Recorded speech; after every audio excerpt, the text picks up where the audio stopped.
வணக்கம். இரவு நேர பிரதான செய்திகளின் ஊடாக நர்மதா சிறையில். முதலில் தலைப்பு செய்திகள். சாதாரண தர பரீட்சை பெறுபவர்கள் தொடர்பில் வெளியான அறிவிப்பு. ஈரானுக்கு எதிரான போர் தப்பு கணக்கு போட்டு இஸ்ரேல்.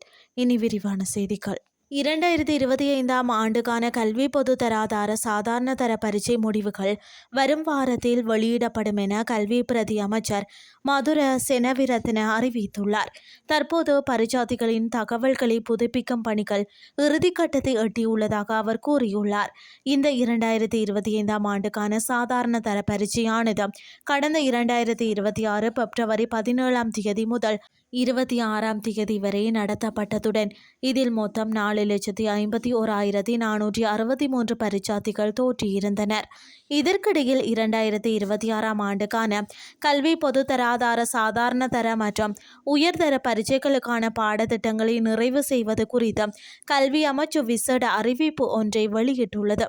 அமைச்சின் செயலாளர் நலக்க கலுவேவ விடுத்துள்ள இந்த அறிவித்தலில் ஏதேனும் ஒரு பாடசாலையில் பாடத்திட்டங்களை முடிப்பதில் தாமதம் ஏற்பட்டால் முறையான திட்டமிடல் மூலமும் தேவைப்படின் மேலதிக நேரத்தை ஒதுக்கியும் பாடத்திட்டங்களை முழுமையாக முடிப்பதற்கு அதிபர்களும் சிரேஷ்ட கல்வி அதிகாரிகளும் நடவடிக்கை எடுக்க வேண்டும் என்றும் அறிவுறுத்தப்பட்டுள்ளது.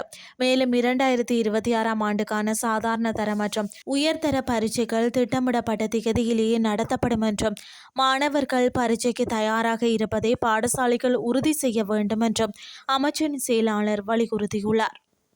இனி வெளிநாட்டு செய்திகள். ஈரானுக்கு எதிரான போரில் இஸ்ரேல் தப்பு கணக்கு போட்டுவிட்டதாக ஈரான் ஜனாதிபதி பெசக்கியான் தெரிவித்துள்ளார். இஸ்ரேலுக்கு எதிரான போர் முதல் ஆண்டு நிறைவடைந்ததையொட்டி ஈரான் ஜனாதிபதி பெசக்கியான் அறிக்கை ஒன்றை வெளியிட்டுள்ளார். அதில் அவர் கூறியிருப்பதாவது: ஈரான் மீதான தனது தாக்குதல்களின் தாக்கத்தை இஸ்ரேல் தவறாக கணக்கிட்டு விட்டது. முன்னணி இராணுவ தளபதிகள் மற்றும் முக்கிய உள்கட்டமைப்புகளை குறிவைத்து நடத்தப்படும் தாக்குதல்கள் ஈரானை பலவீனப்படுத்தும் மற்றும் இஸ்லாமிய குடியரசை நிலைகுலைய செய்யும் என்றும் இஸ்ரேல் நம்பியது. ஈரான் மக்களின் தேசிய ஒருமைப்பாடு மற்றும் ஒற்றுமைதான் இஸ்ரேலை போர் நிறுத்தம் தொடர்பான நிலைப்பாட்டை எட்ட செய்தது. ஈரான் அரசு நிர்வாகம் மக்களின் பிரச்சினைகளை ஒரு நிமிடம் கூட புறக்கணிக்கவில்லை.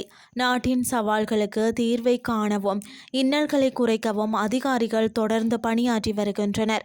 இதேவேளை அமெரிக்காவுடனான சாத்தியமான அமைதி ஒப்பந்தம் குறித்து ஈரான் அமைச்சர் அப்பாஸ் அராக்சி அளித்த விளக்கத்திற்கு பொதுமக்களிடையே எதிர்ப்பு கிளம்பியுள்ளது. ஈரானின் வடகிழக்கு நகரமான மசாத்தில் உள்ள வெளியுறவு அமைச்சக அலுவலகத்திற்கு வெளியே நூற்றுக்கணக்கான மக்கள் திரண்டு போராட்டத்தில் ஈடுபட்டனர். செய்திகள் யாவும் நிறைவடைகின்றது.